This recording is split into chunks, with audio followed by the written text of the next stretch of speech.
पथ की ओर अग्रसर राष्ट्रपति का काफिला, जो यहाँ से सीधे संसद भवन जाएंगे और संसद भवन में 11 बजे का वक्त निर्धारित है जब राष्ट्रपति का अभिभाषण होगा। एक खूबसूरत दृश्य, हालांकि धुंध में लिपटी है इस वक्त दिल्ली की सुबह, जब राष्ट्रपति भवन से राष्ट्रपति का प्रस्थान हो रहा है। ये सभी सेरेमोनियल प्रोसेसेस, ये सभी समारोहिक बिंदु जो हमारे देश की गौरवमयी छवि भी प्रस्तुत करते हैं।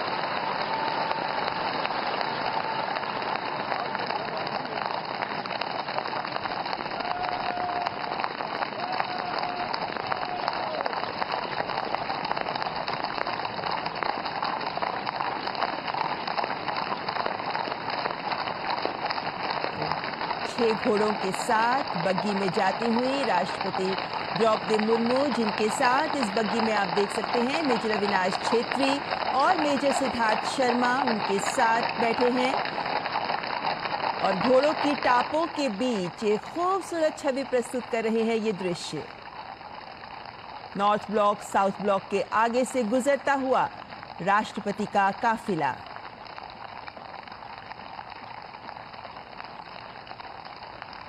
घोड़ों पर बैठे हुए राष्ट्रपति भवन के सुरक्षाकर्मी और यहां से सीधे संसद भवन का रुख कर रही हैं राष्ट्रपति द्रौपदी मुर्मू।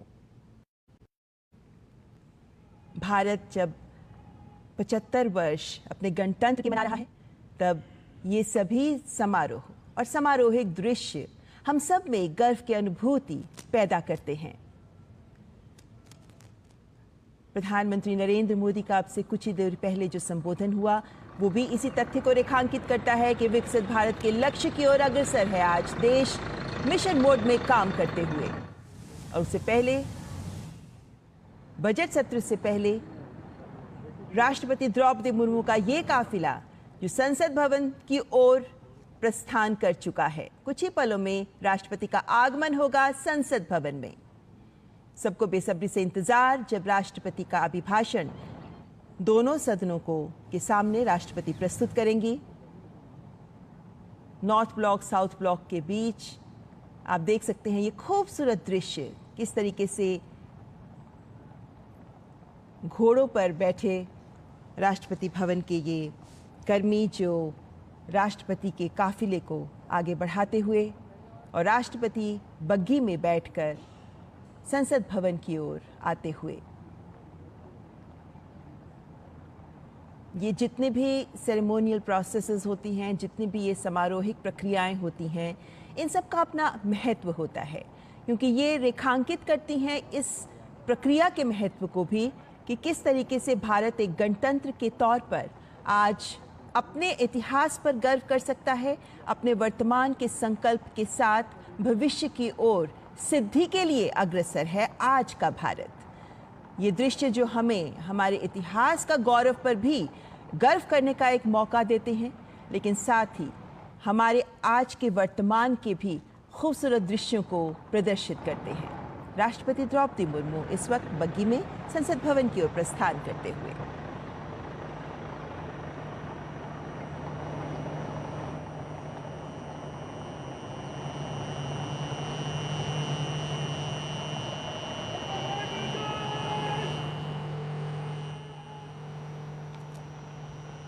राष्ट्रपति भवन के सेरेमोनियल गार्ड्स जो इस काफिले को लीड कर रहे हैं,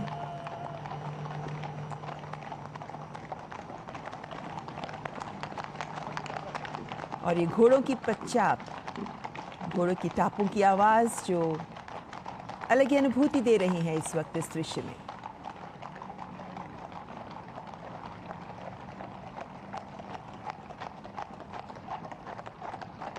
26 जनवरी को जब हमने अपने गणतंत्र पर गर्व की अनुभूति की, 26 जनवरी जब हमने देखा किस तरीके से हमारे गणतंत्र ने 75 वर्षों का सफल सफ़र पूरा किया, और उसके बाद आज जब बजट सत्र का आरंभ होने जा रहा है, तब ये दृश्य हमें हमारे देश के गौरव को दोबारा अपने मन में एहसास पैदा कर रहे हैं।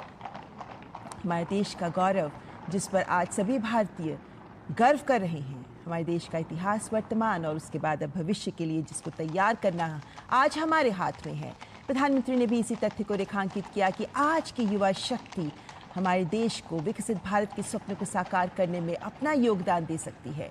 और आज जब राष्ट्रपति संसद भवन की ओर बजट सत्र से पहले प्रस्थान कर रही हैं, तो कुछ ही देर बाद राष्ट्रपति का अभिभाषण, जिसमें वो सभी बिंदु स्थान पाएंगे, हमें सुनने को मिलेंगे, वो तमाम बिंदु जिनमें भारत के ही उपलब्धियों को आगे किस तरीके से बढ़ाया जा रहा है, किस तरीके से भारत अपने लक्ष्यों की ओर अग्रसर है, किस तरीके से भारत अपने नए संकल्पों के साथ आगे बढ़ रहा है, किस तरीके से आज तक सरकार ने जो कुछ कहा वो हासिल किया और कैसे नए लक्ष्यों की ओर हम प्रयास कर रहे हैं। ये एक पूरी तस्वीर होगी जो राष्ट्रपति के अभिभाषण में सामने रखी जाएगी।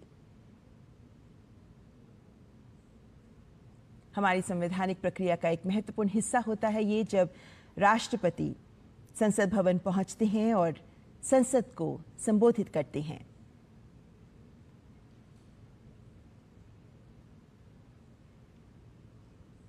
धुंध में लिपटी दिल्ली की सुबह, जिसमें राष्ट्रपति का काफिला संसद भवन की ओर अग्रसर।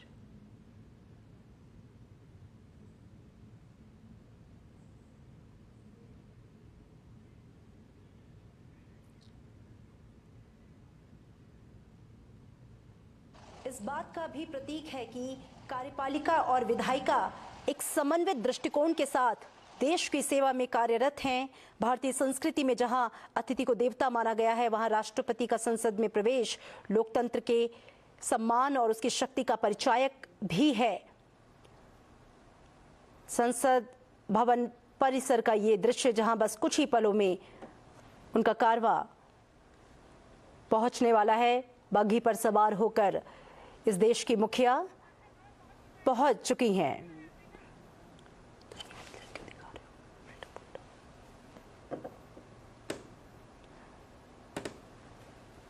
और इसी के साथ संसद भवन परिसर में राष्ट्रपति का कारवां पहुंच चुका है। कुछ ही पलों में उनका स्वागत और 11 बजे का जो वक्त निर्धारित किया गया है, दोनों सदनों में उनका संयुक्त संबोधन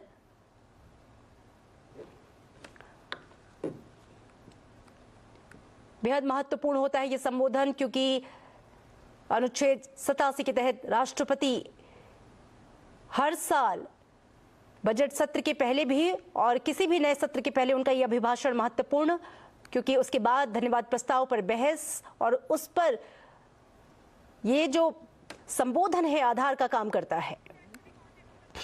तस्वीरों में आप देख सकते हैं उपराष्ट्रपति जगदीप धनखड़, जो कि राज्यसभा के पदेन सभापति भी हैं, संसद भवन परिसर में प्रवेश कर चुके हैं। उनका आगमन हो चुका है, हाथ जोड़कर अभिवादन स्वीकार करते हुए। और इन तस्वीरों में आप देख सकते हैं राष्ट्रपति का ये पूरा कारवां संसद भवन परिसर में पहुंच चुका है।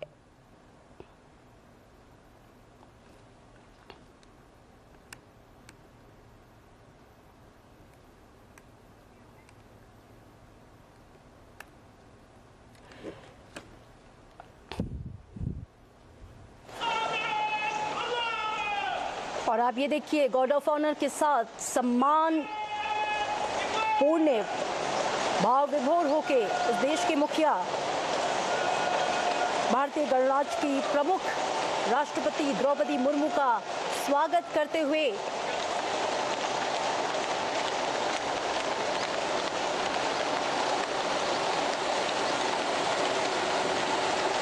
कुछ ही पलों में जब उनका अभिभाषण होगा संयुक्त अधिवेशन में, तो देश की आशा, विश्वास और नीतियों का जो पूरा खाका है, इसका पूरा दर्पण जनता देख सकेगी।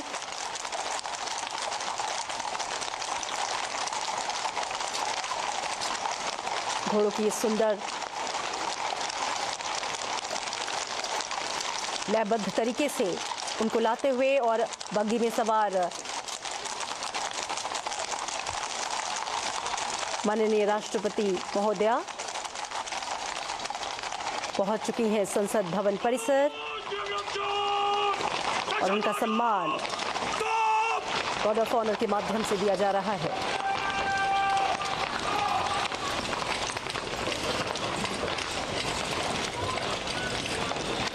संसद भवन के प्रांगण में राष्ट्रपति का पारंपरिक स्वागत और गार्ड ऑफ ऑनर एक गौरवपूर्ण दृश्य है जो न केवल सांसदों बल्कि पूरे देश के नागरिकों के लिए गर्व का क्षण है। ये तस्वीरें भी अपने आप में बेहद महत्वपूर्ण। इस देश की लोकतांत्रिक प्रक्रिया, इस देश की संवैधानिक व्यवस्था और ये देखिए राष्ट्रपति का स्वागत करने के लिए प्रधानमंत्री नरेंद्र मोदी, उपराष्ट्रपति जगदीप धनखड़ और लोकसभा के अध्यक्ष ओम बिरला हाथ जोड़कर उनका अभिवादन स्वीकार करते हुए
कागजों पर नहीं बल्कि जीवंत और गतिशील है।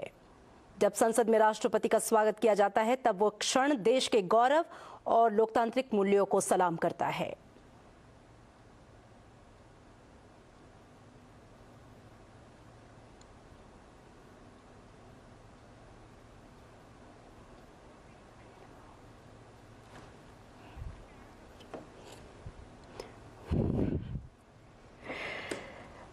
राष्ट्रपति का ये आगमन सत्ता के प्रतीक सेंगोल के साथ उनका स्वागत और उनको लेकर जाते हुए संसद संयुक्त अधिवेशन के लिए जहां पर वो संबोधित करेंगी लोकसभा और राज्यसभा के सदस्यों को एक साथ, बेहद महत्वपूर्ण ये क्षण। राष्ट्रपति का आगमन इस देश को ये याद दिलाता है कि भारत का जो लोकतंत्र है वो केवल संवैधानिक कागजों पर नहीं बल्कि जीवंत और गतिशील है। जब संसद में राष्ट्रपति का स्वागत होता है तो वो क्षण देश के गौरव और लोकतांत्रिक मूल्यों को सलाम करने जैसा होता है। भारतीय संस्कृति में राष्ट्रपति का संसद में प्रवेश अतिथि सत्कार की भावना से भी जुड़ा है। गार्ड ऑफ ऑनर और सम्मान समारोह इस बात का प्रतीक है कि हम अपने संवैधानिक प्रमुख का सम्मान किस गहराई और किस आत्मसम्मान के साथ करते हैं। ये पारंपरिक सम्मान केवल राष्ट्रपति के लिए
माननीय संसद सदस्यों, संसद की इस बैठक को संबोधित करते हुए मुझे हार्दिक प्रसन्नता हो रही है। अभी 2 माह पहले हमने संविधान को अपनाने की 75वीं वर्षगांठ मनाए हैं और कुछ दिन पहले ही भारतीय गणतंत्र ने 75 वर्षों की यात्रा भी पूरी की है।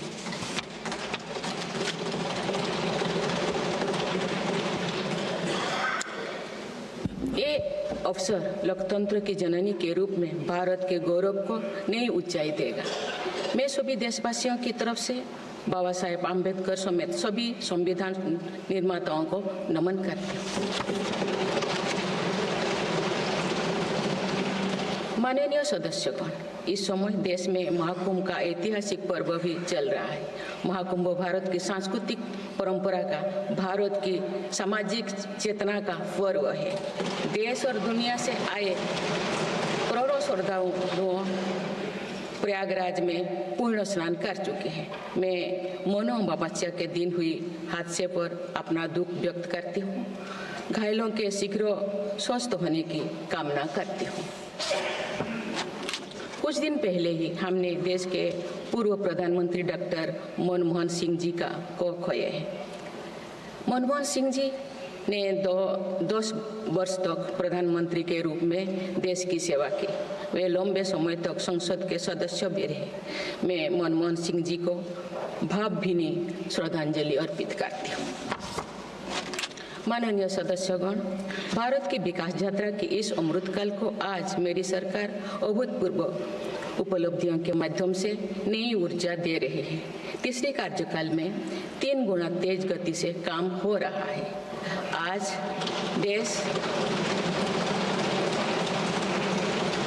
देश बड़े निर्णयों और नीतियों को असाधारण गति से लागू होते देख रहा है और इन निर्णयों में देश की गरीब, मध्यम वर्ग, युवा, महिलाओं, किसानों को सर्वोच्च प्राथमिकता मिली। मेरी सरकार ने तीसरे कार्यकाल में सभी के लिए आवास के उद्देश्य की पूर्ति के लिए ठोस कदम उठाए हैं। प्रधानमंत्री आवास योजना का विस्तार करते हुए 3 करोड़ अतिरिक्त परिवारों को नए घर देने का निर्णय लिया गया है। इसके लिए 5,36,000 करोड़ रुपया खर्च किए जाने की योजना है। मेरी सरकार गांव में गरीबों की उनकी आवासीय भूमि का हक देने और वित्तीय समावेशन के लिए प्रतिबद्ध है। इस दिशा में स्वामित्व योजना के अंतर्गत अब तक 2 करोड़ 25 लाख स्वामित्व कार्ड जारी किए गए। इनमें से करीब 70 लाख स्वामित्व कार्ड पिछले 6 महीने से जारी किए। पीएम किसान सम्मान निधि के तहत करोड़ों किसानों को पिछले महीने में 41,000 करोड़ रुपया की राशि का भुगतान हुआ है। जनजातीय समाज के 5 करोड़ लोगों के लिए धरती व जनजातीय ग्राम उत्कर्ष अभियान प्रारंभ हुआ है। इसके लिए 80,000 करोड़ रुपये का प्रावधान किया गया है। आयुष्मान भारत योजना के अंतर्गत 70 वर्षों और उससे अधिक उम्र के 6 करोड़ वरिष्ठ नागरिकों को स्वास्थ्य बीमा देने का फैसला हुआ है। इन्हें हर वर्ष 5 लाख रुपए का हेल्थ कवर मिलेगा। छोटे उद्यमियों के लिए मुद्रा ऋण की सीमा 10 लाख रुपए से बढ़कर 20 लाख रुपया कर दी गई। मेरी सरकार ने युवाओं की शिक्षा और उनके लिए रोजगार के नए अवसर तैयार करने पर विशेष फोकस किया है। मेधावी छात्रों को उच्च शिक्षा में वित्तीय सहायता देने के लिए पीएम विद्यालक्ष्मी योजना शुरू की गई है। 1 करोड़ युवाओं को शीर्ष 500 कंपनियों में इंटर्नशिप के अवसर भी दिए जाएंगे। पेपर लीक की घटनाओं को रोकने और भर्ती में पारदर्शिता सुनिश्चित करने के लिए नया कानून लागू किया गया है। सहकार से समृद्धि की भावना पर चलते हुए सरकार ने त्रिभुवन सहकारी यूनिवर्सिटी की स्थापना को प्रस्ताव स्वीकृत किया है। सरकार ने प्रधानमंत्री ग्राम सड़क योजना के 4थे चरण में 25,000 बस्तियों को जोड़ने के लिए 70,000 करोड़ रुपया स्वीकृत किए। आज आज जब हमारा देश अटल जी की जन्म शताब्दी का वर्ष मना रहा है, तो प्रधानमंत्री ग्राम सड़क योजना उनके विजन का पर्याय बनी हुई है। देश में अब 71,000 वंदे भारत, अमृत भारत और नमो भारत ट्रेन चल रही है, जिनमें पिछले 6 माह में ही 17 नए वंदे भारत और एक नमो भारत ट्रेन को जोड़ा गया है। वन नेशन वन इलेक्शन और वक्फ अधिनियम संशोधन जैसे कई महत्वपूर्ण विषय पर भी सरकार ने तेज गति से कदम आगे बढ़ाए हैं। माननीय सदस्यगण, मेरी सरकार के 1 दशक के कार्यकाल ने विकसित भारत की यात्रा को नई ऊर्जा दी है। विकसित भारत के विजन में जन भागीदारी का सामूहिक सामर्थ्य है, देश की आर्थिक उन्नति का रोड मैप है, डिजिटल क्रांति के रूप में टेक्नोलॉजी की ताकत है और आधुनिक इंफ्रास्ट्रक्चर आधार भी है। मेरी सरकार के प्रयास के बल पर भारत दुनिया की तीसरी सबसे बड़ी अर्थव्यवस्था बनने जा रही है। विकसित भारत की उड़ान को हमारे संविधान के आदर्शों का सतत मार्गदर्शन मिलता रहे, इसके लिए सरकार ने सेवा, सुशासन, समृद्धि और स्वाभिमान इन प्रमुख सिद्धांतों को गवर्नेंस के केंद्र में रखा है। सरकार रिफॉर्म, परफॉर्म और ट्रांसफॉर्म के अपने संकल्पों को तेज गति से आगे बढ़ा रही है। मेरी सरकार का मंत्र है सबका साथ, सबका विकास, सबका विश्वास और सबका प्रयास, और इस मंत्रों का एक ही लक्ष्य है, विकसित भारत का निर्माण। माननीय सदस्यगण, जब देश के विकास का लाभ अंतिम पायदान पर खड़े व्यक्ति को भी मिलने लगता है, तो भी विकास सार्थक होता है। मेरी अंत्योदय की वह भावना है जिसके प्रति मेरी सरकार संकल्पित रही है। गरीब को गरिमापूर्ण जीवन मिलने से उसमें जो सशक्तिकरण का भाव पैदा होता है और गरीबी से लड़ने में उसकी मदद करता है। स्वच्छ भारत अभियान के तहत बने 12 करोड़ शौचालय, प्रधानमंत्री उज्ज्वला योजना के तहत निःशुल्क दिए गए 10 करोड़ गैस कनेक्शन, 80 करोड़ जरूरतमंदों का राशन, सौभाग्य योजना, जल जीवन मिशन जैसे अनेक योजनाओं में गरीब को ये भरोसा दिया गया है कि वे सम्मान के साथ जी सकते हैं। ऐसे ही प्रयासों की वजह से देश के 25 करोड़ लोग गरीबों को परास्त करके आज अपने जीवन में आगे बढ़ रहे हैं। इन्होंने न्यू मिडिल क्लास का एक ऐसा समूह तैयार किया है जो भारत की ग्रोथ को नई ऊर्जा से भर रहा है। माननीय सदस्यगण, भारत जैसे देश की आर्थिक उन्नति मध्यम वर्ग, मिडिल क्लास की आकांक्षाओं और उनकी पूर्ति से परिभाषित होती है। मध्यम वर्ग जितने बड़े सपने देखेगा, देश उतने ही ऊंचा उड़ान भरेगा। मेरे सरकार ने मुक्त स्वर से मध्यम वर्ग के योगदान को न केवल स्वीकारा है, बल्कि हर मौके पर उसे सराहा भी है। सरकारी कर्मचारी भी मिडिल क्लास के अहम प्रतिनिधि है। हाल ही में मेरी सरकार ने सरकारी कर्मचारियों के कल्याण के लिए 8वें वेतन आयोग के गठन का निर्णय लिया है। ये निर्णय आने वाले वर्षों में सरकारी कर्मचारियों के वेतन में बड़ी वृद्धि का आधार बनेगा। केंद्र सरकार के लाखों कर्मचारियों का यूनिफाइड पेंशन स्कीम के तहत 50% सुनिश्चित पेंशन देने का निर्णय भी लिया गया है, जिसका व्यापक स्वागत हुआ है। मध्यम वर्ग का अपने घर का सपना पूरा करने के लिए भी मेरी सरकार प्रतिबद्ध है। रेरा जैसे कानून बनाकर मध्यम वर्ग के सपने को सुरक्षा दी गई है। घर के लिए लोन पर सब्सिडी दी जा रही है। उड़ान योजना ने लगभग 1.5 करोड़ लोगों का हवाई जहाज में उड़ने का सपना पूरा किया गया है। जन औषधि केंद्रों में 80% रियायती दरों पर मिल रही दवाओं से देशवासियों की 30,000 करोड़ रुपये से ज़्यादा बचे हैं। हर विषय की पढ़ाई के लिए सीटों की संख्या में भी कई गुना बढ़ोतरी का बहुत लाभ मध्यम वर्ग को मिला है। राष्ट्र निर्माण में करदाता के योगदान को मेरी सरकार ने सम्मान देते हुए टैक्स से जुड़े मसलों को आसान किया है। टैक्स विवादों को कम करने के लिए फेसलेस मूल्यांकन की शुरुआत कर पारदर्शिता बढ़ाई गई है। आप देश में 75 वर्ष से अधिक उम्र के वरिष्ठ नागरिकों को जिन्हें सिर्फ पेंशन मिलती है, आयकर रिटर्न दाखिल करने के संबंध में स्वयं निर्णय लेने का अधिकार दिया गया है। माननीय सदस्यगण, मेरी सरकार महिलाओं के नेतृत्व में देश को सशक्त बनाने में यानी ह्यूमन लेड डेवलपमेंट में विश्वास करती है। नारी शक्ति बंधन अधिनियम के द्वारा लोकसभा और विधानसभा में महिलाओं के लिए आरक्षण इस दिशा में एक महत्वपूर्ण कदम है। राष्ट्रीय ग्रामीण आजीविका मिशन के तहत 91 लाख से अधिक स्वयं सहायता समूहों को सशक्त किया जा रहा है।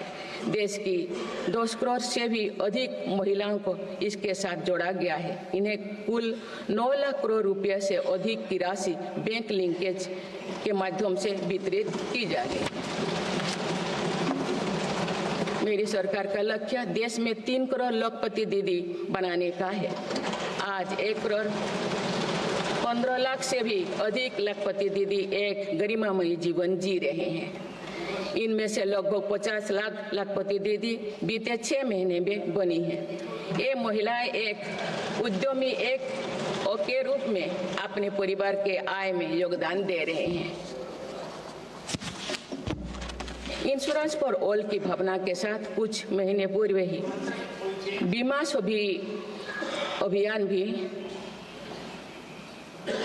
सखी अभियान भी शुरू किया गया है। हमारे बैंकिंग और डिजी पेमेंट्स सखियां दूर दराज के इलाकों में लोगों को वित्तीय व्यवस्था से जुड़ने में महत्वपूर्ण भूमिका निभा रहे हैं। कृषि सखियां नेचुरल फार्मिंग के बढ़ावा दे रही हैं और पशु सखियां के माध्यम से हमारा पशुधन मजबूत हो रहे हैं। ड्रोन दीदी योजना महिलाओं के आर्थिक और तकनीकी सशक्तिकरण का माध्यम बने हैं। ये एक इस संसद के लिए गौरव का विषय है कि बड़ी संख्या में भारत की बेटियां लड़ाकू विमान उड़ा रही हैं, पुलिस में भर्ती हो रही हैं और कॉरपोरेट कंपनियों का नेतृत्व भी कर रहे हैं। मेरी सरकार के निर्णय के बाद बालिकाओं की भर्ती राष्ट्रीय मिलिट्री स्कूलों में प्रारंभ हो गई है। नेशनल डिफेंस एकेडमी में भी महिला कैडेट्स को भर्ती शुरू की गई है। हमारी बेटियां आज ओलंपिक में मेडल लाकर देश को भी गौरवान्वित कर रही हैं। मैं भारत की संसद के माध्यम से देश की नारी शक्ति को विशेष बधाई देती हूँ। माननीय सदस्यगण, पिछले 1 दशक में देश के हर बड़े प्रयास का दायित्व आगे बढ़कर भारत के युवाओं को उठाना पड़ा है। आज हमारा युवा स्टार्टअप स्पोर्ट्स से लेकर स्पेस तक हर फील्ड में देश का नाम रोशन कर रहे हैं। माय भारत पोर्टल के जरिए लाखों युवा राष्ट्र निर्माण के कार्य से जुड़ रहे हैं। पिछले 1 दशक में मेक इन इंडिया, आत्मनिर्भर Bharat, startup India, stand up India और डिजिटल इंडिया जैसी पहल ने युवाओं को रोजगार के अनेक अवसर प्रदान किए हैं। पिछले 2 वर्षों में सरकार ने रिकॉर्ड संख्या में 10 लाख स्थायी सरकारी नौकरियां प्रदान की गई। मेरी सरकार ने युवाओं के बेहतर कौशल और नई अवसरों के सृजन के लिए 2 लाख करोड़ रुपया का पैकेज स्वीकृत किया है। 1 करोड़ युवाओं के लिए इंटर्नशिप की व्यवस्था से युवाओं को ग्राउंड पर काम करने का अनुभव प्राप्त होगा। आज देश में 1.5 लाख से अधिक स्टार्टअप है जो इनोवेशन के स्तंभ के रूप में उभर रहे हैं। 1000 करोड़ रुपया की लागत से स्पेस सेक्टर में वेंचर कैपिटल फंड की शुरुआत की गई है। US world future skill index 2025 में भारत विश्व में दूसरे नंबर पर पहुंच गया है। यानी फ्यूचर ऑफ वर्क श्रेणी में एआई और डिजिटल टेक्नोलॉजी अपनाने में भारत दुनिया को रास्ता दिखा रहा है। ग्लोबल इनोवेशन इंडेक्स में भी भारत की रैंकिंग 76 से सुधरकर 39 हो गए हैं। माननीय सदस्यगण, मेरी सरकार राष्ट्रीय शिक्षा नीति के माध्यम से विद्यार्थियों के लिए आधुनिक शिक्षा व्यवस्था तैयार कर रही है। कोई भी शिक्षा से वंचित ना रहे, इसीलिए मातृभाषा में शिक्षा के अवसर दिए जा रहे हैं।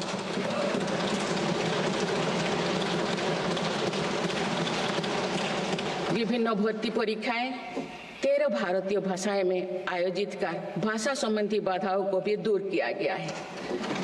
बच्चों में इनोवेशन को बढ़ावा देने के लिए 10,000 से अधिक स्कूलों में अटल टिंकरिंग लैब्स खोली गई है। ईज ऑफ डूइंग रिसर्च के लिए हाल ही में one nation one subscription scheme लागू कर दिया है। इससे अंतर्राष्ट्रीय शोध की सामग्री निःशुल्क उपलब्ध हो सकेगी। पिछले एक दशक में उच्च शिक्षण संस्थाओं की संख्या बढ़ी है। इनकी गुणवत्ता में भी व्यापक सुधार हुआ है। यूएस विश्व यूनिवर्सिटी एशिया रैंकिंग में हमारे 163 विश्वविद्यालय शामिल हुई है। नालंदा विश्वविद्यालय के नए कैंपस का शुभारंभ कर शिक्षा में भारत का पुराना गौरव वापस लाया गया है। वो दिन भी दूर नहीं जो भारत में निर्मित गगनयान में एक भारतीय नागरिक अंतरिक्ष में जाएगा। कुछ दिन पहले स्पेस डॉकिंग में सफलता ने भारत के अपने स्पेस स्टेशन का मार्ग और आसान कर दिया गया। कुछ दिन पहले इसरो ने अपना 100वां लॉन्च करते हुए सैटेलाइट के सफलतापूर्वक स्थापित किए।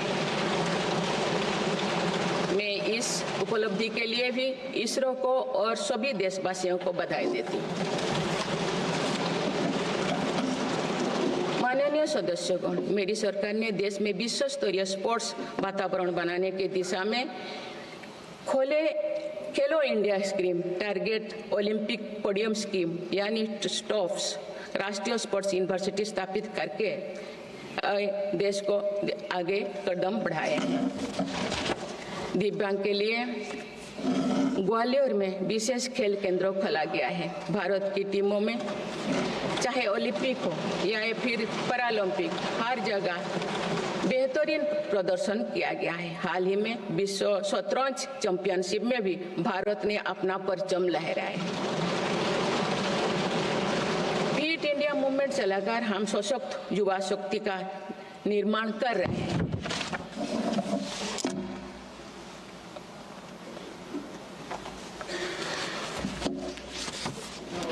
माननीय सदस्यगण, विकसित भारत के निर्माण में किसान, जवान और विज्ञान के साथ ही अनुसंधान का बहुत बड़ा महत्व है। हमारा लक्ष्य भारत को ग्लोबल इनोवेशन पावर हाउस बनाना है।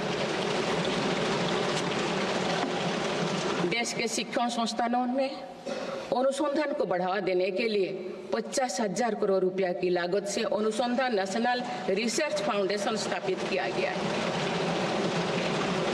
10,000 करोड़ रुपया के लागत से विज्ञान धारा योजना के तहत विज्ञान एवं प्रौद्योगिकी में इनोवेशन को बढ़ावा दिया जा रहा है। आर्टिफिशियल इंटेलिजेंस के क्षेत्र में भारत के योगदान को आगे बढ़ाते हुए इंडिया एआई मिशन प्रारंभ किया गया है।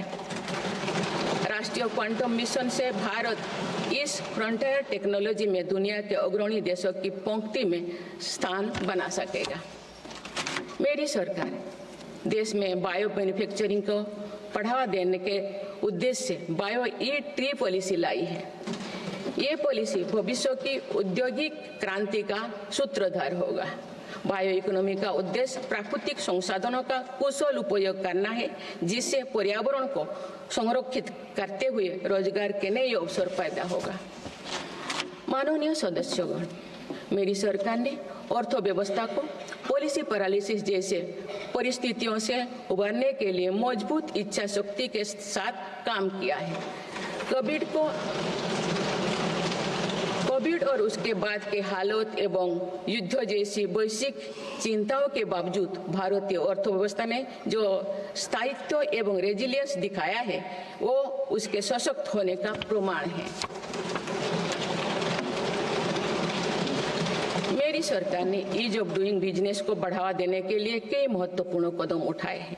वन नेशन वन टैक्स की भावना के तहत जीएसटी को व्यवस्था लागू की गई है, जिसका फायदा सभी राज्यों को मिल रहा है।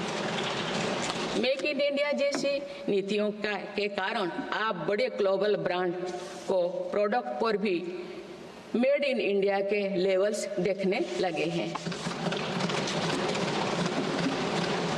माननीय सदस्यगण, भारत के छोटे व्यापारी गांव से लेकर शहरों तक हर जगह आर्थिक प्रगति को गति देते हैं। मेरी सरकार छोटे उद्यमियों को अर्थव्यवस्था की रीढ़ मानते हुए उन्हें स्वरोजगार के नए अवसर दे रही है। एमएसएमई के लिए क्रेडिट गारंटी स्कीम और ई कॉमर्स एक्सपोर्ट हब्स सभी प्रकार के उद्योगों को बढ़ावा दे रही है। तीसरी कार्यकाल में मेरी सरकार द्वारा मुद्रा ऋण की सीमा को 10 लाख रुपये से बढ़ाकर 20 लाख रुपया करने का लाभ करोड़ों छोटे उद्यमियों को हुआ। मेरी सरकार ने क्रेडिट एक्सेस को आसान बनाया है। इससे वित्तीय सेवाओं की लोकतांत्रिक बनाया जा सका है। आज लोन, क्रेडिट कार्ड, बीमा जैसे प्रोडक्ट सबके लिए आसानी से सुलभ हो रही है। दशकों तो हमारे देश के रेहड़ी फैक्ट्री पर दुकान लगाकर आजीविका चलाने वाले भाई बहन बैंकिंग व्यवस्था से बाहर रहे। आज उन्हें पीएम स्वनिधि योजना का लाभ मिल रहा है। डिजिटल ट्रांजैक्शन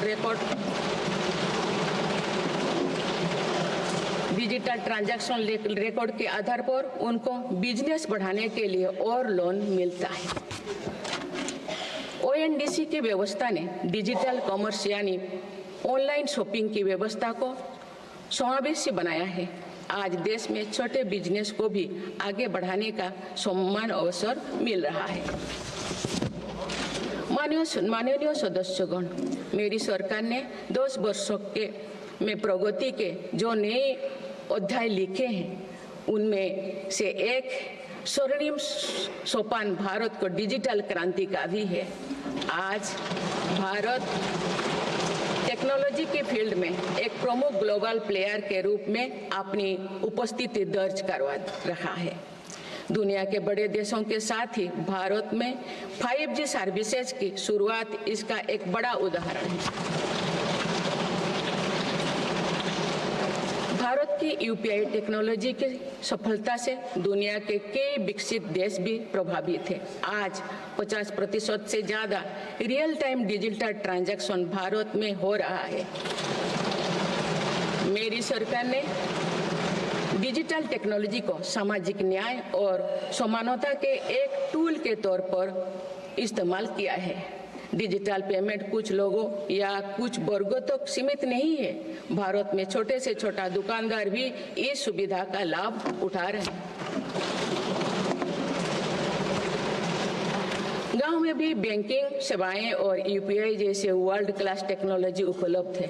भारत में पिछले 10 साल में बने 5 लाख से ज्यादा कॉमन सर्विस सेंटर्स सरकार की दर्जनों सुविधाएं ऑनलाइन उपलब्ध कराए जा रहे हैं। मेरी सरकार ने लोगों के जीवन पर सरकार का प्रभाव कम करने के लिए ई गवर्नेंस को महत्व दिया है। डिजी लॉकर्स की व्यवस्था ने लोगों को कभी भी कहीं भी अपने महत्वपूर्ण डॉक्यूमेंट्स पाने और दिखाने की सुविधा दी गई। तेजी से डिजिटाइज होते हमारे समाज में आज राष्ट्रीय सुरक्षा से जुड़ा एक और महत्वपूर्ण विषय साइबर सिक्योरिटी है। डिजिटल फ्रॉड, साइबर क्राइम और डीप फेक जैसे टेक्नोलॉजी सामाजिक, आर्थिक और राष्ट्रीय सुरक्षा के लिए चुनौती भी बनी है। इन साइबर क्राइम को नियंत्रित करने के लिए कई कदम उठाए गए हैं। साइबर सुरक्षा के क्षेत्र में भी युवाओं के लिए रोजगार की संभावनाएं हैं। मेरी सरकार साइबर सिक्योरिटी में दक्षता सुनिश्चित करने दिशा में निरंतर कार्यरत है। इसके फलस्वरूप भारत ने ग्लोबल साइबर सिक्योरिटी इंडेक्स में Tier 1 स्टेटस प्राप्त कर लिया है।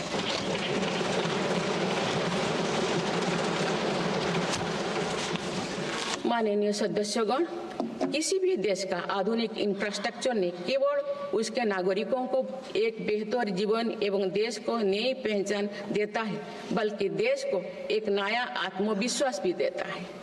बीते दशक में भारत ने वर्ल्ड क्लास इंफ्रास्ट्रक्चर निर्माण के कई माइलस्टोन तय किए हैं। इस आधुनिक इंफ्रास्ट्रक्चर से दुनिया में भारत की छवि मजबूत हुई है। इन्वेस्टर्स का भारत के प्रति भरोसा बढ़ा है, उपयोग को बल मिला है और नए रोजगार का निर्माण हो रहा है। मेरी सरकार देश के हर हिस्से को हाईवे, एक्सप्रेसवे से कनेक्ट करने के लिए मिशन मोड में काम कर रही है। पीएम गति शक्ति नेशनल मास्टर प्लान के द्वारा परियोजना पर पूरा करने की गति तेज हुई है। 2 साल पहले बुनियादी ढांचे का बजट लगभग 2 लाख करोड़ रुपया था, जो पिछले बजट में बढ़कर 11 लाख करोड़ रुपया से अधिक हो गया।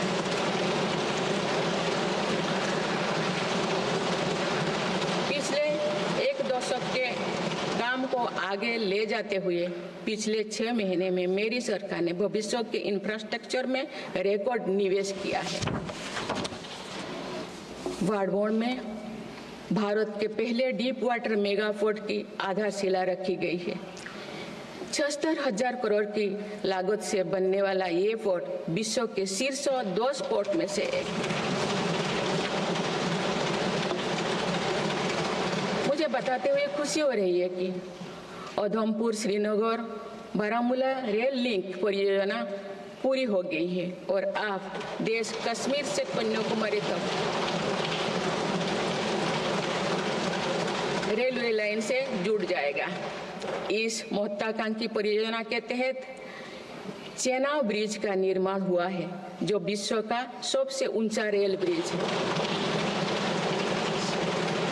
साथ ही आंधी ब्रिज देश का पहला रेल केबल ब्रिज बना है। सिंकुन ला सुरंग पर काम भी सफलतापूर्वक आगे बढ़ रहा है। निकट भविष्य में पूरी होने पर यह विश्व की सबसे ऊंचा सुरंग हो। इससे लद्दाख और हिमाचल प्रदेश के बीच 12मासी संपर्क बना रहेगा।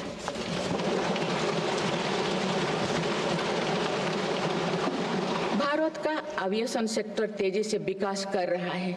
देश की एयरलाइन कंपनियों ने 1700 से अधिक नए विमानों के ऑर्डर दिए हैं। इतनी बड़ी संख्या में आने वाले विमानों के परिचालन के लिए हम एयरपोर्ट्स का विस्तार कर रहे हैं। पिछले एक दशक में देश के एयरपोर्ट्स की संख्या 2 गुनी हो गई।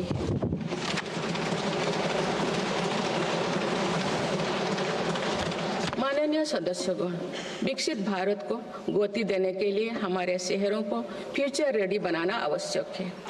इस दिशा में मेरी सरकार ने शहरी सुविधाओं का आधुनिकीकरण कर उन्हें एनर्जी एफिशिएंट बनाने पर जोर दिया है। साथ ही नई शहरों के विकास के भी नींव रखी जा रही है। मेरी सरकार ने लगभग 28,000 करोड़ रुपया के निवेश से देश भर में 12 इंडस्ट्रियल नोड और शहरों के पास 100 औद्योगिक पार्क बनाने का भी निर्णय लिया है।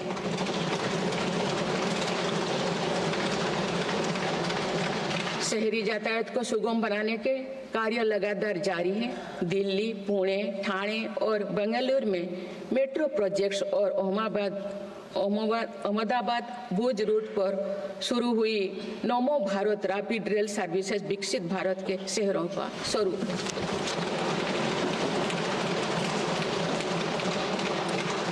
कुछ सप्ताह पूर्व ही दिल्ली में रिठारा नौरेला कुंडली कॉरिडोर का काम शुरू हुआ है, जो दिल्ली मेट्रो नेटवर्क के बड़े सेक्शन में से एक होगा। मेरी सरकार के निरंतर प्रयास से दिल्ली में मेट्रो टूर लगातार बढ़ रहा है। 2014 में दिल्ली एनसीआर में मेट्रो का कुल नेटवर्क 200 किलोमीटर से भी कम था। अब ये बढ़कर दुगुना से भी ज्यादा हो गया।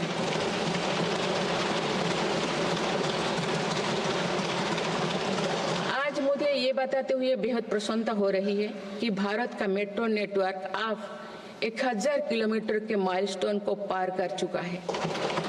भारत अब मेट्रो नेटवर्क के मामले में दुनिया का तीसरा सबसे बड़ा देश बन गया है।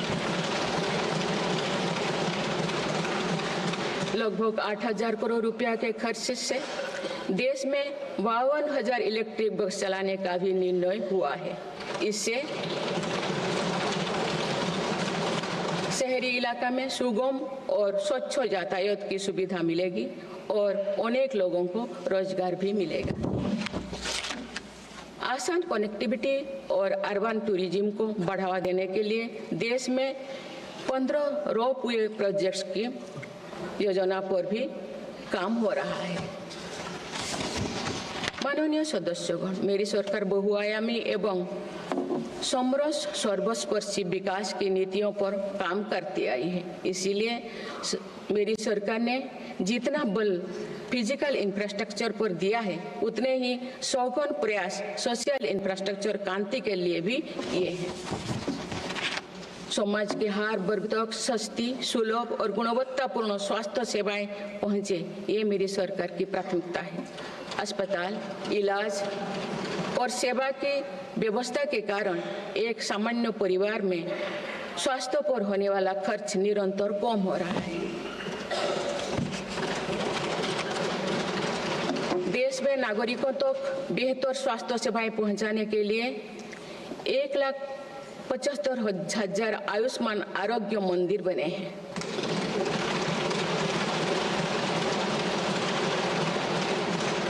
देश में कैंसर मरीजों की बढ़ती संख्या और इलाज में होने वाले खर्च को देखते हुए अनेक कैंसर दवाओं को कस्टम ड्यूटी में से मुक्त कर दिया गया है।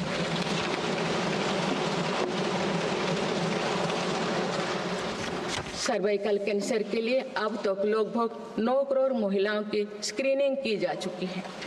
मेरी सरकार के प्रयास से दिमागी बुखार से लड़ने में देश को काफी सफलता मिली है। इससे होने वाले मृत्यु दर अब घटकर 6% रह गए। राष्ट्रीय टीबी उन्मूलन कार्यक्रम के अंतर्गत टीबी के मरीजों की संख्या भी घटी है। मेरी सभी देशवासियों और माननीय सांसदों से आग्रह है कि हम सब मिलकर टीबी मुक्त भारत के अभियान को सफल बनाने में अपना योगदान दें। भारत में मातृ मृत्यु दर और शिशु मृत्यु दर में भी व्यापक सुधार हुआ है। गर्भवती महिलाओं और बच्चों के टीकाकरण कार्यक्रम की सही ट्रैकिंग रखने के लिए यूइन पोर्टल लॉन्च किया गया है। इस पोर्टल पर अब तक लगभग 30 करोड़ वैक्सीन खुराक दर्ज हो चुका है। टेलीमेडिसिन के माध्यम से 30 करोड़ से अधिक ई टेली कंसल्टेशन से नागरिकों को स्वास्थ्य लाभ मिला है। सरकार अगले 5 सालों में देश के मेडिकल कॉलेजों में 75,000 नई सीटों के सृजन के लिए भी काम कर रही है। सरकार हेल्थ इंफ्रास्ट्रक्चर और मेडिकल इक्विपमेंट मैन्युफैक्चरिंग को बढ़ावा दे रही है। देश में नई बल्क ड्रग और मेडिकल डिवाइसेस के पार्क भी बनाया जा रहा है। हमने रोजगार के अनेक नए अवसर उपलब्ध हो रहा है।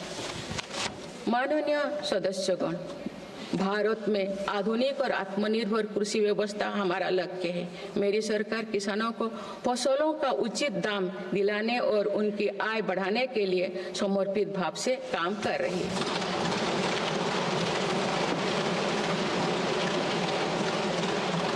वर्ष 2023-24 में रिकॉर्ड 332 मिलियन टन अनाज उत्पादन हुआ है और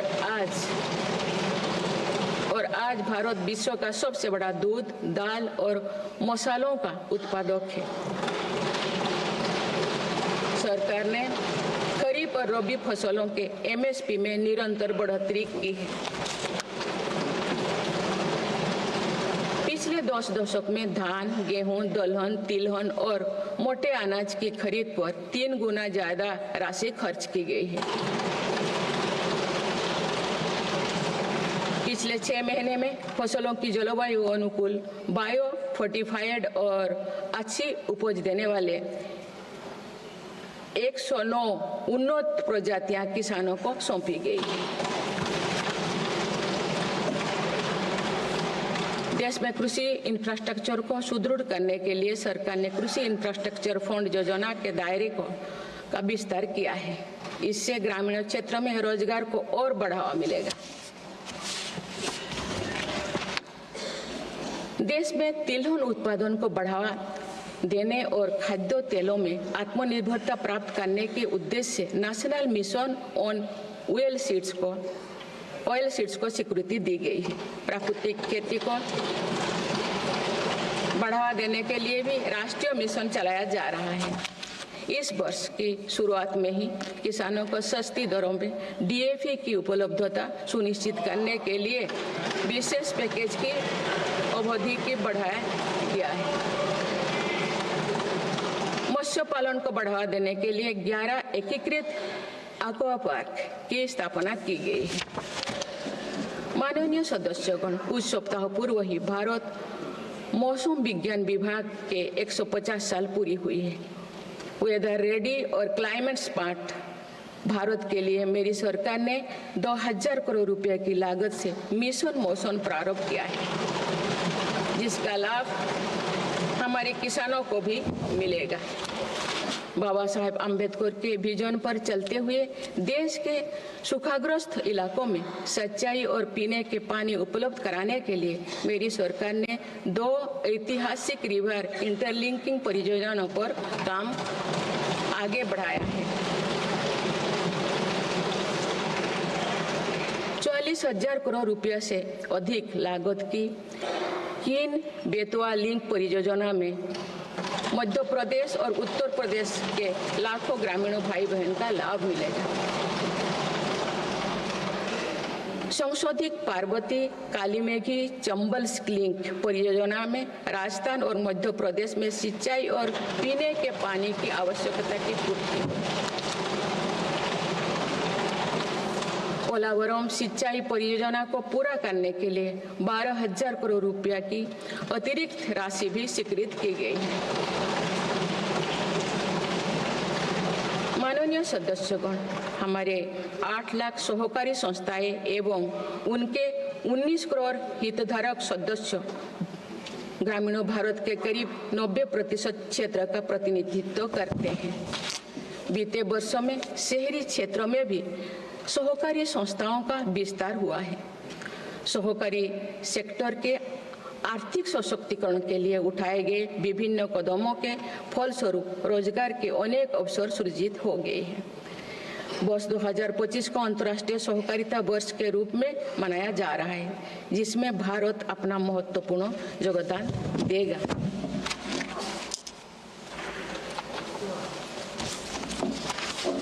माननीय सदस्यगण, हम जब राष्ट्र के विकास और उपलब्धियों की चर्चा करते हैं तो वास्तव में हम राष्ट्र के नागरिकों की क्षमता एवं उपलब्धियों का ही उल्लेख कर रहे होते हैं। आज देश के विकास में सबका साथ है, इसीलिए हम देश के सही सामर्थ्यों का अनुभव कर पा रहे हैं। मेरी सरकार के प्रयासों का सबसे अधिक लाभ देश के दलित, वंचित और आदिवासी समाज को मिल रहा है।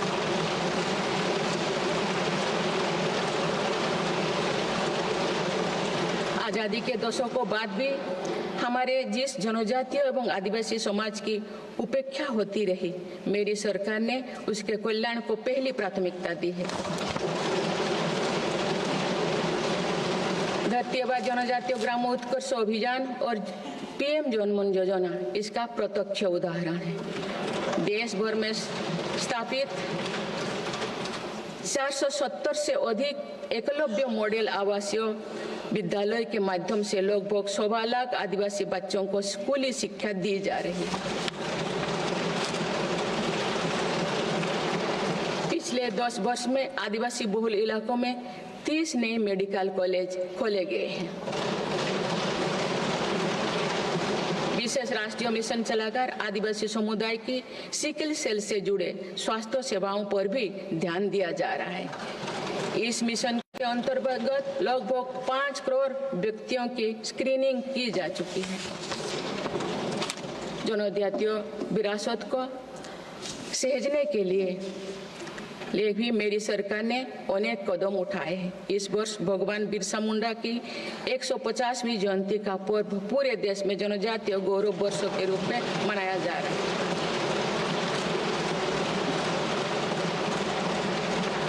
माननीय सदस्यगण, विकसित भारत की एक महत्वपूर्ण कसौटी देश का संतुलित विकास है।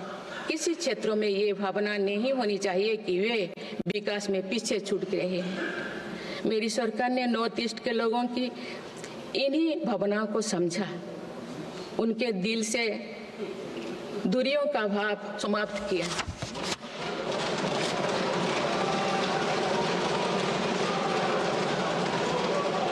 से अधिक शांति समझौते को कर सरकार ने अनेक गुटों को शांति के मार्ग से जोड़ने का काम किया है। पूरा देश नॉर्थ ईस्ट के 8 राज्यों की संभावनाओं को देख सके, इस दिशा में पहले अष्टलोक महोत्सव का आयोजन किया गया है।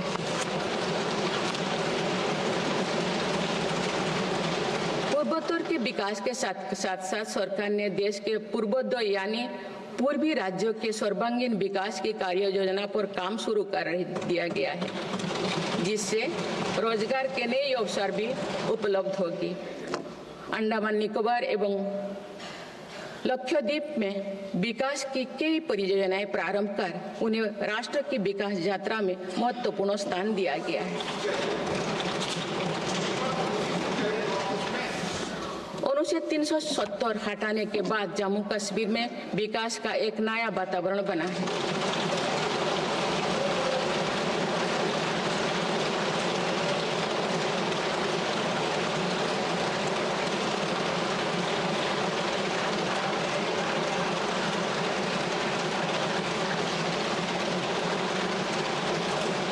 जम्मू कश्मीर में लोकसभा चुनाव एवं विधानसभा चुनाव अत्यंत शांतिपूर्ण माहौल में संपन्न हुए।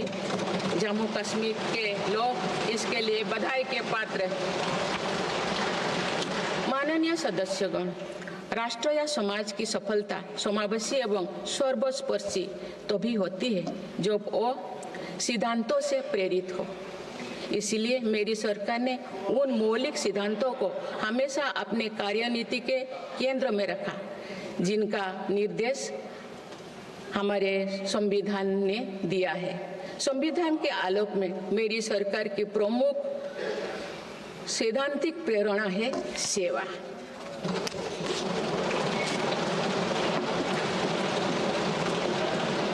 मेरी सरकार मानती है कि 140 करोड़ देशवासियों की सेवा ही सरकार का प्रमुख कर्तव्य है।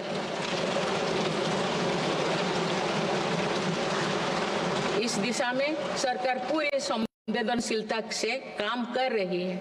समाज के पिछड़े वर्ग और सफाई कर्मचारियों को आसान लोन मुहैया कराने के लिए पीएम सूरज योजना का विस्तार किया गया है। सरकारी योजनाओं का लाभ दिव्यांगजनों तक पहुंचाने के लिए 1 करोड़ से अधिक दिव्यांग पहचान पत्र जारी किए गए हैं। स्वच्छता सैनिकों के लिए चलाई जा रही नमस्ते योजना का विस्तार कर अब स्वच्छता का बीड़ा उठाने वाले भाई बहनों को भी इसमें शामिल किया गया है। विकसित भारत की यात्रा में कोई भी छूटने ना पाए, इस ध्येय के अनुरूप मेरी सरकार सैचुरेशन अप्रोच के साथ काम कर रही है। माननीय सदस्यगण, बीता दशक भारत की सांस्कृतिक चेतना के पुनः जागरण का दशक रहा है।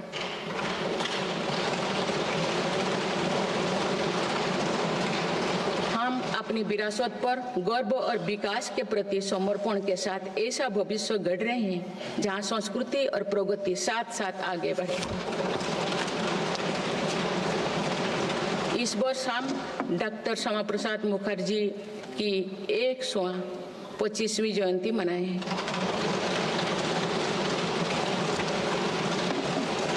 उन्होंने कहा था कि सच्चा राष्ट्रवाद केवल भारत की भौतिक एकता नहीं बल्कि उनकी सांस्कृतिक एकता को मजबूत करने में है।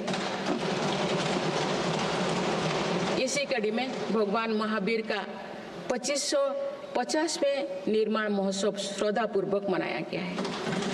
देश ने उत्साह से संत मीराबाई की 525वीं जयंती भी मनाई। महाकवि संत तरुवल्लभ की स्मृति में कई देशों में सांस्कृतिक केंद्र स्थापित किए जा रहे हैं। मेरी सरकार काशी तमिल संगमम, काशी तेलुगु संगमम, सौराष्ट्र तमिल संगमम जैसे सांस्कृतिक आयोजन करके देश की एकता को बढ़ावा दे रहे हैं। माननीय सदस्यगण, हमारी पांडुलिपियों या हमारी धरोहर है। इनमें विशाल ज्ञान समाहित है जिसका मानव जाति के लाभ के लिए अध्ययन, शोध और उपयोग करने की आवश्यकता है। उन्होंने प्रौद्योगिकी का उपयोग करके पांडुलिपियों के डिजिटाइजेशन और संरक्षण का कार्य मिशन मोड पर प्रारंभ किया जा रहा है।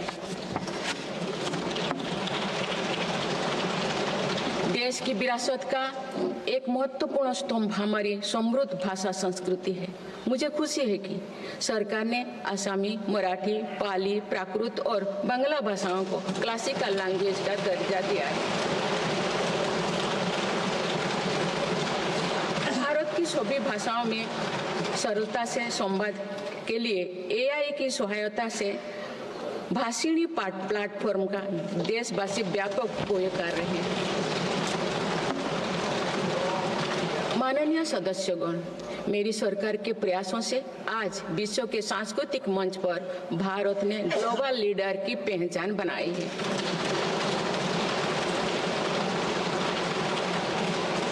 सभी एशियाई बौद्ध देशों को आपस में जोड़ने के लिए मेरी सरकार ने पहली एशियाई बुद्धिस्ट कॉन्फ्रेंस का आयोजन किया।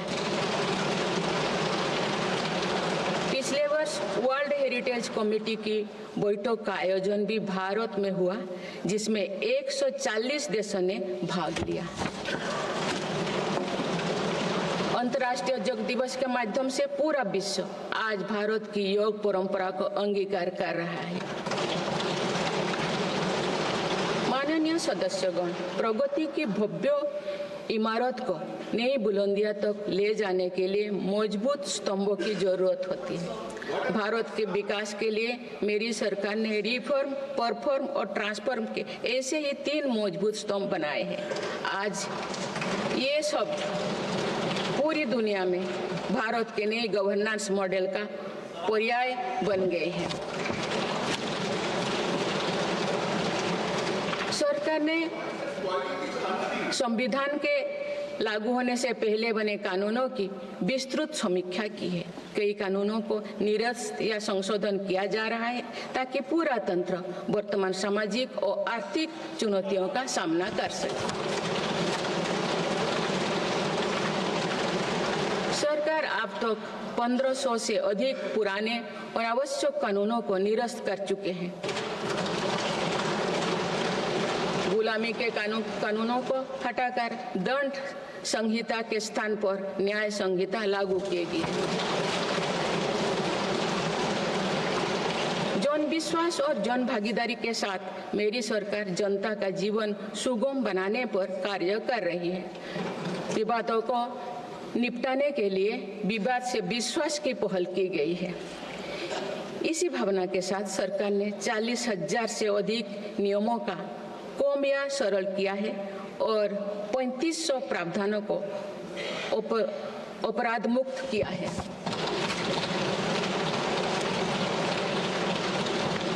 मेरी सरकार ने देश के अत्यंत पिछड़े इलाकों में आकांक्षी जिला कार्यक्रम प्रारंभ कर सुशासन का एक अनूठा प्रयोग किया है।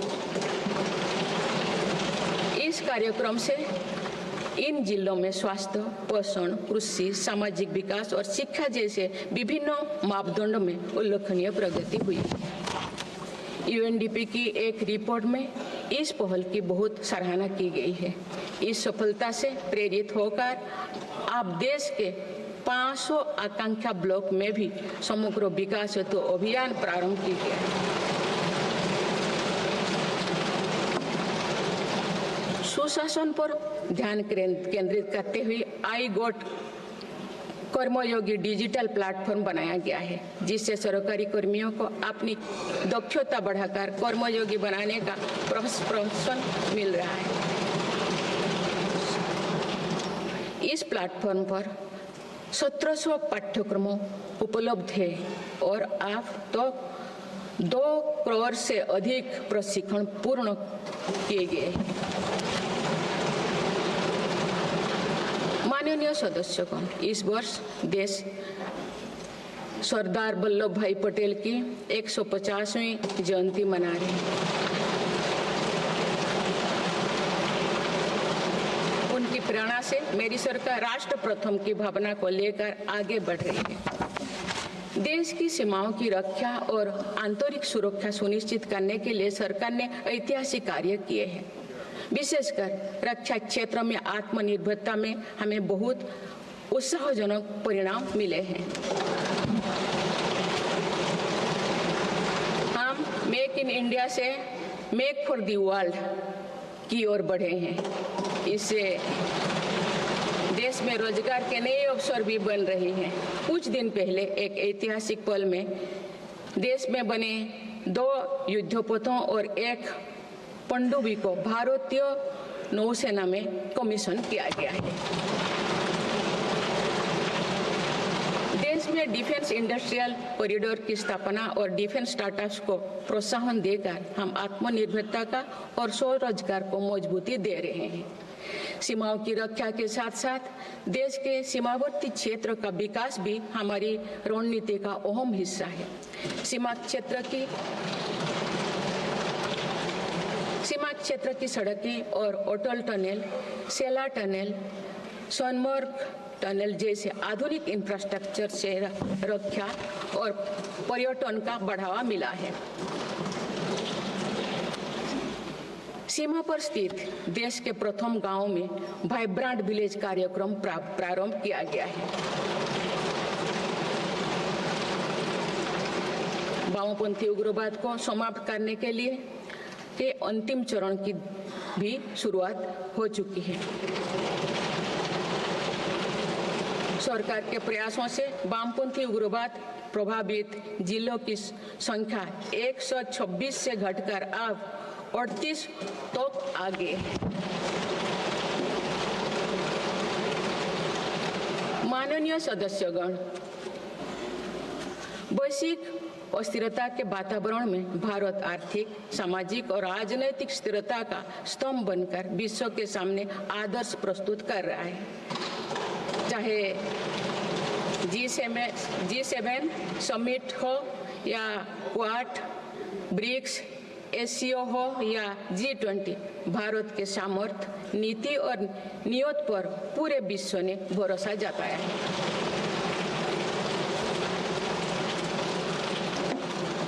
बड़े से बड़े वैश्विक मंच पर भी भारत अपने हितों को मजबूत के साथ आगे रखता है। G20 का सफल आयोजन और दिल्ली डिक्लेरेशन इसका उदाहरण है। तीसरी global south summit, Bharat Asian summit और भारत करिकम समिट में हमने ग्लोबल साउथ से जुड़े विषयों को अभिव्यक्ति दी। हमने समिट ऑफ द फ्यूचर में भारत का विजन ऑफ फ्यूचर रखा है। इसी माह में मेरी सरकार द्वारा भुवनेश्वर में प्रवासी भारतीय दिवस का आयोजन किया गया। प्रवासी भाई बहनों के सुविधा सहूलियत हमारी प्राथमिकता है। इसीलिए 6 नए दूतावास और 4 नए वाणिज्यिक दूतावास खोलने का निर्णय लिया गया है।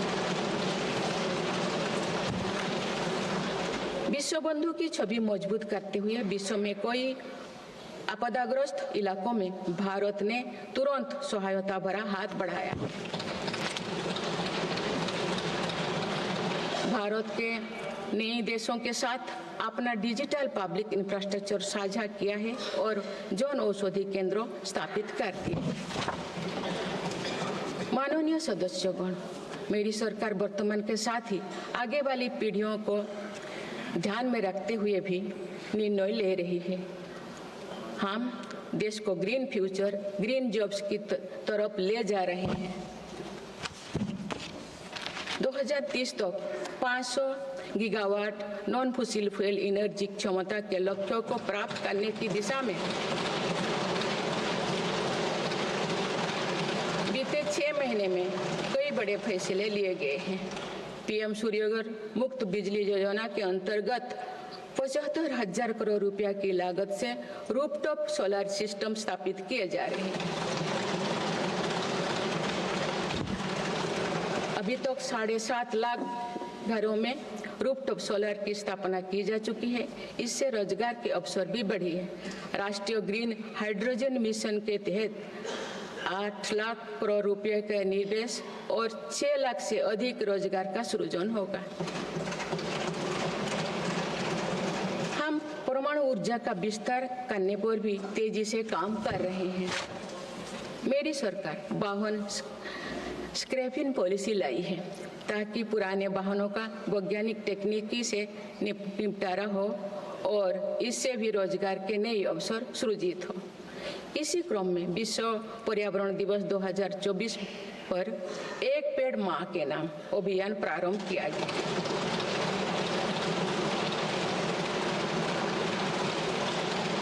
इस पहल में करोड़ों देशवासियों ने बढ़ चढ़कर हिस्सा लिया है। इस अभियान की पूरी विश्व में सराहना की गई है। माननीय सदस्यगण, हमारे भारत 140 करोड़ आबादी वाला देश है। हमारे यहाँ भिन्न भिन्न राज्य, भिन्न भिन्न क्षेत्र, भिन्न भिन्न भाषाएं हैं, परंतु एक राष्ट्र के रूप में हमारी एक ही पहचान है, वो है भारत।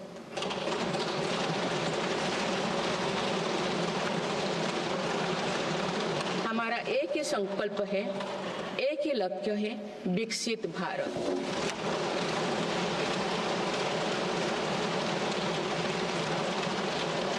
आने वाले वर्षों में देश को विकसित राष्ट्र बनाने के लिए हम सभी दृढ़ संकल्पित ले। इस संकल्प में देश के शहीदों की प्रेरणाएं हैं, पूज्य बापू के मानवीय आदर्श है और सरदार पटेल जी जैसे माँ भारती की संतानों द्वारा हमें दिलाई गई एकता की शपथ है। हमें इन प्रेरणाओं को आगे रखते हुए एकता के इस सामर्थ्य से विकसित भारत के संकल्प को पूर्ण करना है। आइए हम एक बार फिर एकता के संकल्पों को दोहराएं और भारत के सपनों को पूरा करने के लिए कटिबद्ध हो। जब हम साथ मिलकर बढ़ेंगे तो हमारी भावी पीढ़ियां 2047 में अवश्य विकसित, सशक्त, समर्थ और समृद्ध भारत देखेंगी।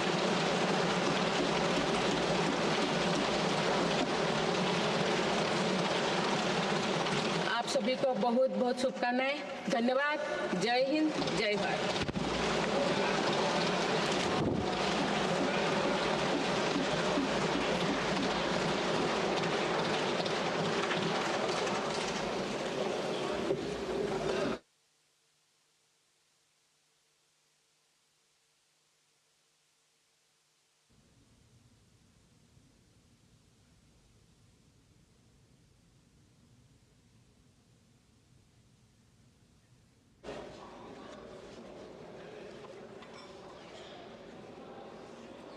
संसद के संयुक्त अधिवेशन को राष्ट्रपति द्रौपदी मुर्मू ने संबोधित किया। विकास भी विरासत भी के साथ।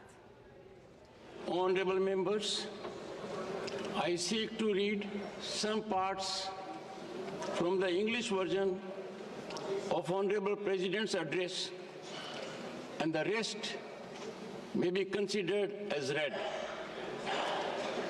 Just 2 months ago, we celebrated the 75th anniversary of adoption of our Constitution, and only a few days ago, the Indian Republic completed 75 years of its journey. Mahakumbh is a festival of India's cultural tradition and social consciousness. I express my sorrow over the unfortunate incident that occurred on Moni Amavasya and wish for the speedy recovery of the injured.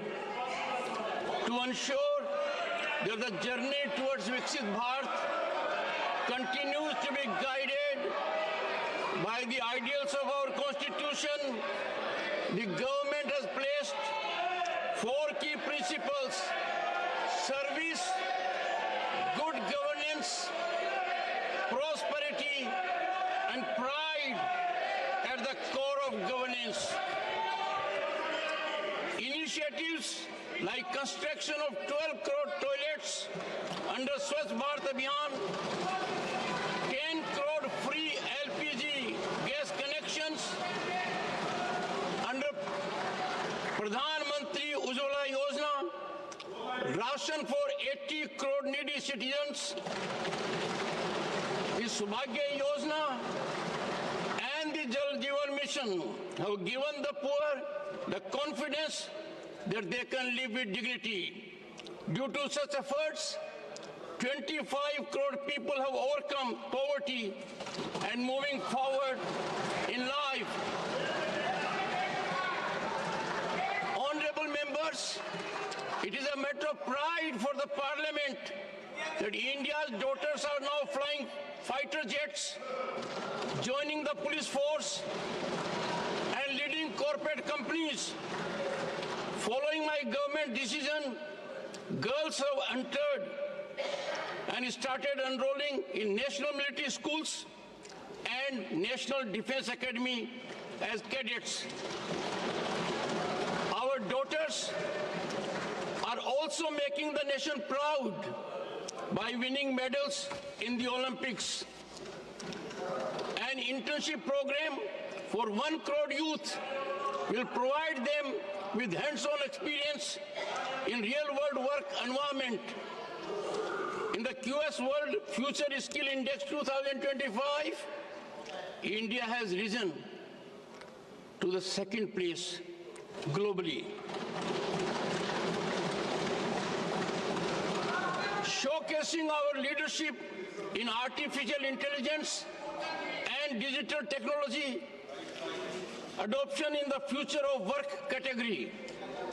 Similarly, India's rank in the Global Innovation Index has improved significantly, moving up from 76th to 39th position.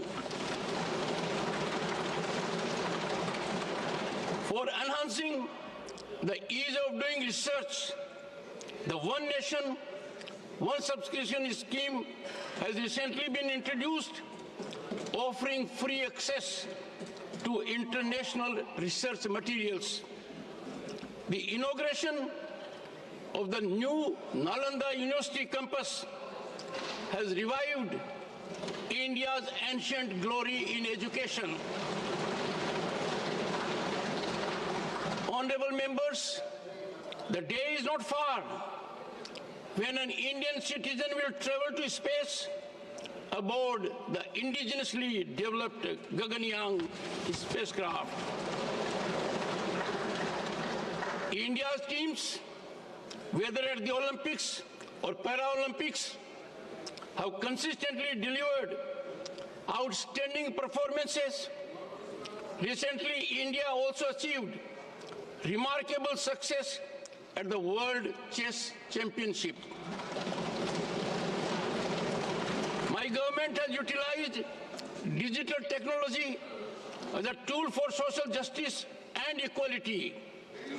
Digital payments are no longer confined to select individuals or classes. Today, even the smallest shopkeepers in India benefit from this facility. My government is continuously working to ensure competence in cyber security. As a result of these efforts, India has achieved Tier 1 status in the Global Cyber Security Status and Index. Honorable members, 10 years ago, the budget for CAPEX was around 2 lakh crore rupees, which has now increased to over 11 lakh crore rupees in the last budget. I am pleased to inform you that Udhampur, Srinagar, Baramulla rail link project has been completed, connecting the nation from Kashmir to Kanyakumari through the railway line.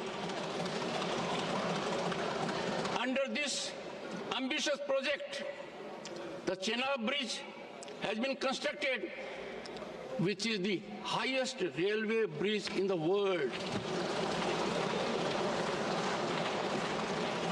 Honorable members, metro projects in Delhi, Pune, Thane, and Bengaluru, along with the recently launched Namo Bharat rapid rail services on the Ahmedabad-Bhuj route, are shaping the cities of a Viksit Bharat.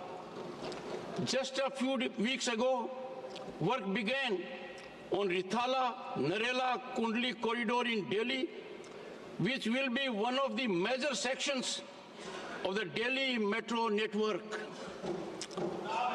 In 2014, the total metro network in Delhi NCR was less than 200 kilometers. Now it is more than doubled. Additionally, the decision to deploy 52,000 electric buses in the country at an estimated cost of 8,000 crore rupees will provide smooth and clean urban transportation. Honorable members, through telemedicine, over 30 crore e-teleconsultations have provided healthcare benefit to our citizens. The government is also working on creating 75,000 new seats in medical colleges over the next 5 years. Honorable members, today, India is the largest producer of milk, pulses, and spices in the world. The government has consistently increased the minimum support price for both Kharif and Rabi crops.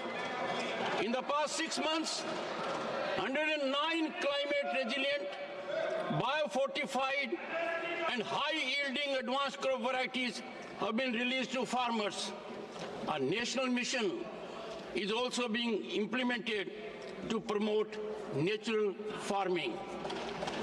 The year 2025 is being celebrated as the International Year of Cooperatives, and India will play a significant role in this global initiative.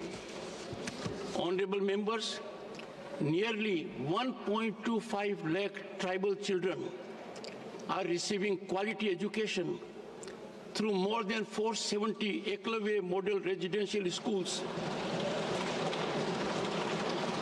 In the last 10 years, 30 new medical colleges have been established in tribal-dominated areas. This year, the 150th birth anniversary of Bhagwan Birsa Munda is being celebrated across the country as Janjatiya Gaurav Divas. Honorable members, to showcase the potential of 8 states of the Northeast to the entire country, the first ever Ashtalakshmi Mahotsav was organized. Honorable members, after the abrogation of Article 370, there is a conducive environment for development of Jammu and Kashmir.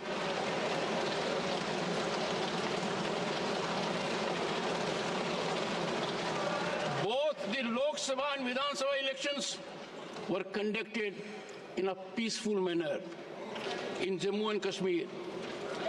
The people of Jammu and Kashmir deserve commendation for this remarkable achievement.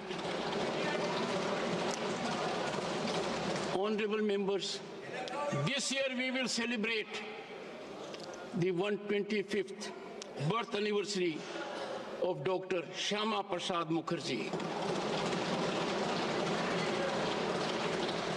who said, and I quote, "True nationalism lies not only in the physical unity of India, but in strengthening its cultural unity," unquote.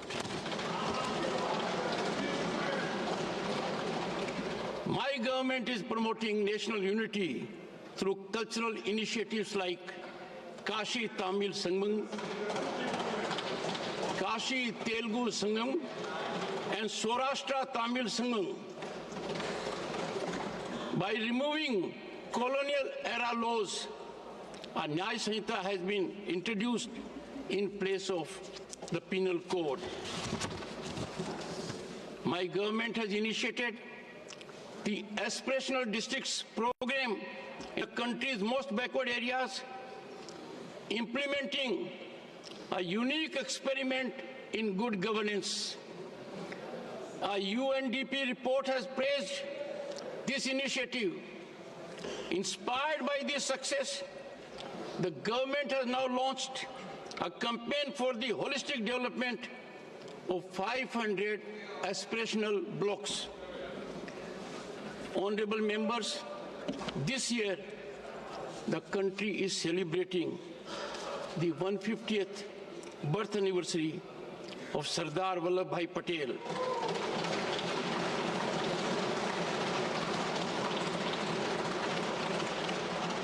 Inspired by his vision, my government is moving ahead with the principle of Nation First.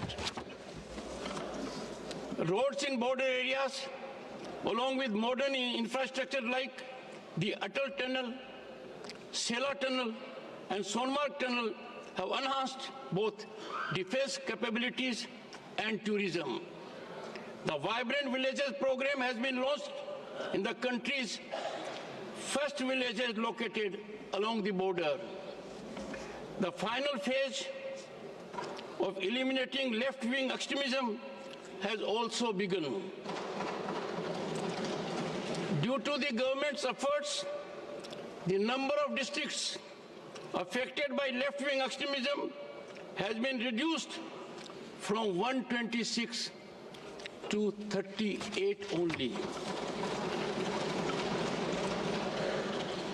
Honorable members, several significant decisions have been taken in the last 6 months towards achieving the target of 500 gigawatt non-fossil fuel energy capacity by 2030.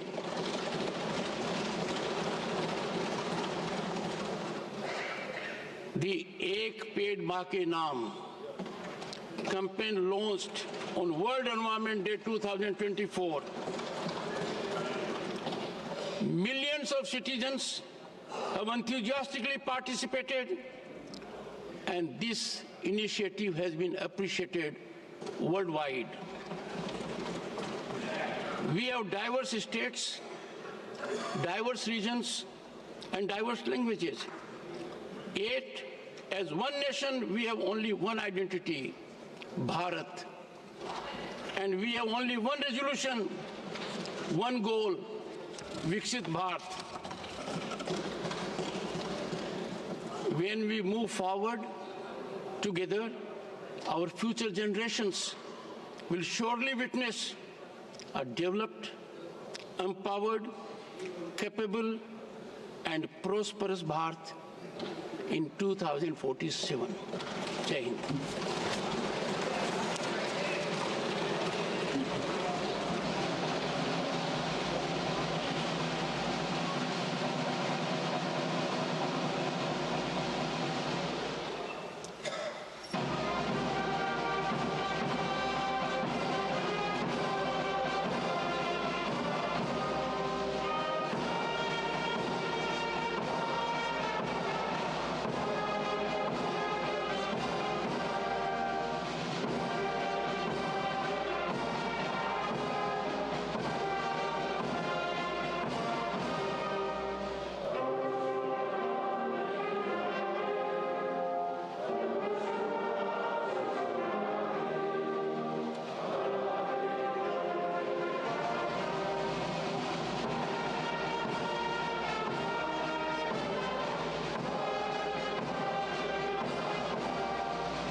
सीधी तस्वीरें आप देख रहे थे संसद भवन परिसर से संयुक्त सत्र को संबोधित करने के पश्चात राष्ट्रपति द्रौपदी मुर्मू हाथ जोड़कर सभी का अभिवादन स्वीकार करते हुए संसद भवन परिसर से प्रस्थान करती हुई और उनके अभिभाषण के बाद उपराष्ट्रपति महोदय जगदीप धनखड़ जी का भी संबोधन हुआ और तस्वीरों में आप देख सकते हैं माननीय सांसद गण खड़े होकर उनका अभिवादन करते हुए।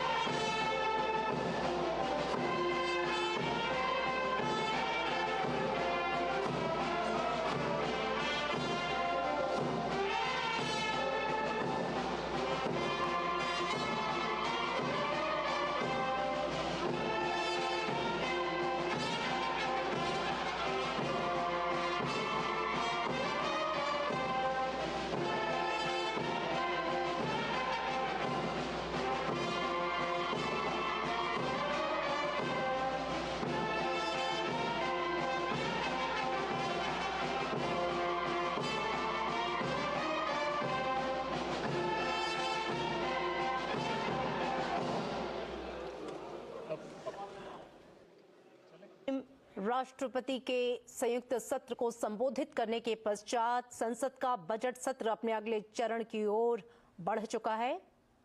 राष्ट्रपति द्रौपदी मुर्मू और उपराष्ट्रपति जगदीप धनखड़ के प्रेरणादायक शब्द हमारे मार्गदर्शक बन गए हैं। इस सत्र में जहां एक ओर विकसित भारत का सपना आकार ले रहा है तो वहीं दूसरी ओर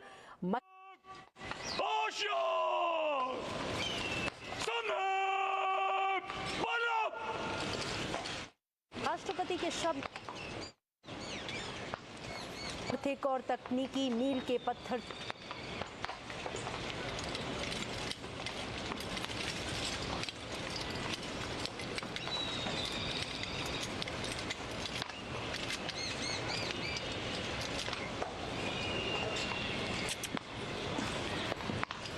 slow.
इस देश की आन बान और शान राष्ट्रीय ध्वज को पुनः एक बार फिर सलामी देने के बाद महामहिम राष्ट्रपति महोदया का प्रस्थान संसद भवन परिसर से जिस लाव लश्कर के साथ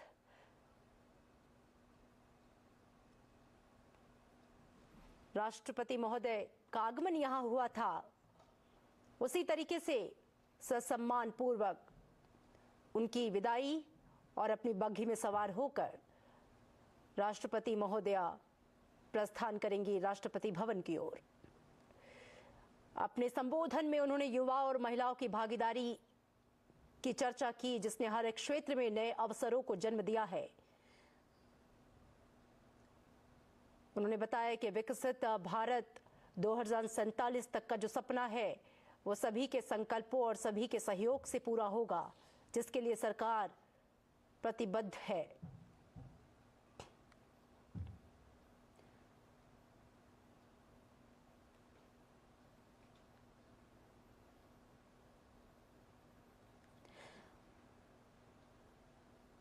बजट सत्र का आज का ये पहला दिन और संयुक्त सत्र को राष्ट्रपति का संबोधन, ये मंच केवल एक औपचारिक कार्यक्रम नहीं, हमारे देश के भविष्य को दिशा देने वाला एक महत्वपूर्ण अवसर है।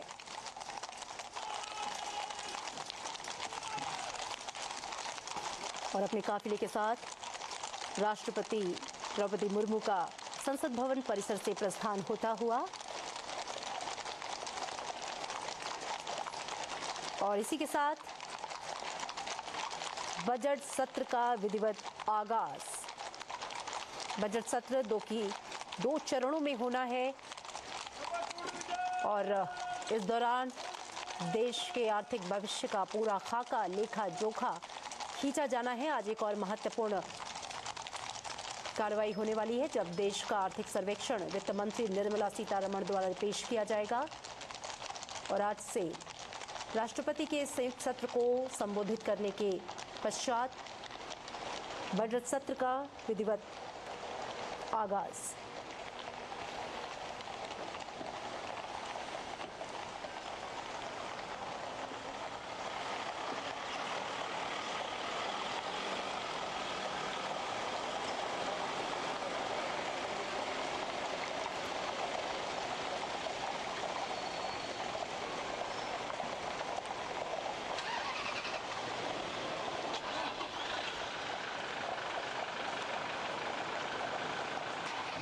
बजट सत्र जो कि 2 चरणों में विभाजित किया गया है। पहला चरण आज यानी कि 31 जनवरी से शुरू हुआ है जो कि 13 फरवरी तक चलेगा, पहले चरण की अवधि। और उसके बाद दूसरा चरण यानी कि बजट सत्र का दूसरा हिस्सा 10 मार्च से शुरू होगा जो कि 4 अप्रैल तक चलेगा। और इस दौरान महत्वपूर्ण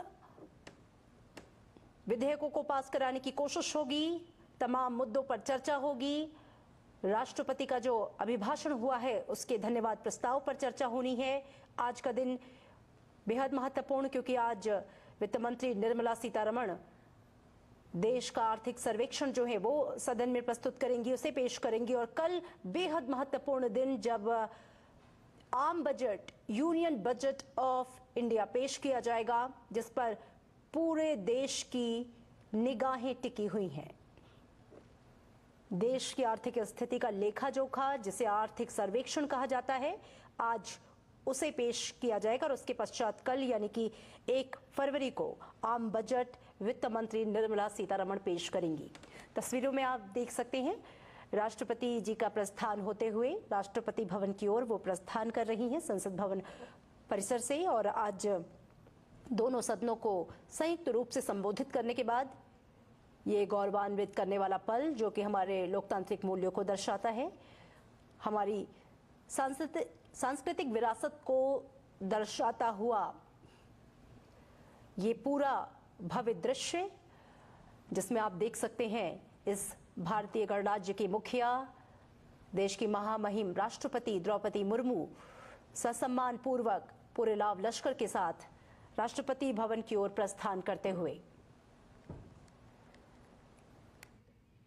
अभी देख रहे थे सीधा प्रसारण राष्ट्रपति भवन से। राष्ट्रपति के